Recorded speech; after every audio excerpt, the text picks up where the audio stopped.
ఇక జాన్వీ కపూర్ ఎలా ఉండబోతోంది? తనకి తెలుగులో ఫస్ట్ మూవీ. అవును.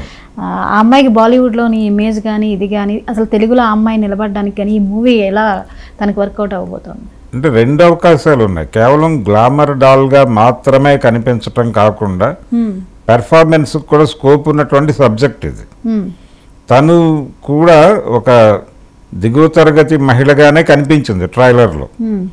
అంటే ఆ పల్లెలో ఆ తీర ప్రాంతపు గ్రామాల్లో ఉండేటువంటి ఒక సాధారణ మహిళగానే ఆ అమ్మాయిని లొకేట్ చేశాడు డైరెక్టర్. సో కొంత పెర్ఫార్మెన్స్కి అవకాశం ఉంది, అలాగే గ్లామర్కి ఛాన్స్ ఉంది.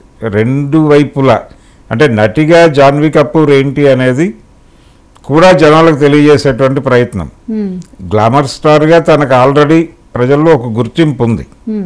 ఇప్పుడు పెర్ఫార్మెన్స్ సైడ్ జాన్వీ కపూర్ ఏమిటి అనేది చెప్పే ప్రయత్నం ఈ సినిమాలో జరుగుతుంది. తను డెఫినెట్గా అసెట్గా ఉంది సినిమాకి అని అనిపించింది ట్రైలర్లో. తన డైలాగ్, ఒక డైలాగ్ పెట్టారు ఆ క్యారెక్టర్కి. ట్రైలర్లో వినిపించిన డైలాగ్ ఏంటంటే, రూపం నాన్నది వచ్చింది కానీ రక్తం రాలేదు అని ఒక డైలాగ్ ఉంది. అలా ఆ క్యారెక్టర్ని కూడా ఎలివేట్ చేశారు. అలాగే ప్రతిదీ ప్రకాష్ రాజ్ క్యారెక్టర్, శ్రీకాంత్,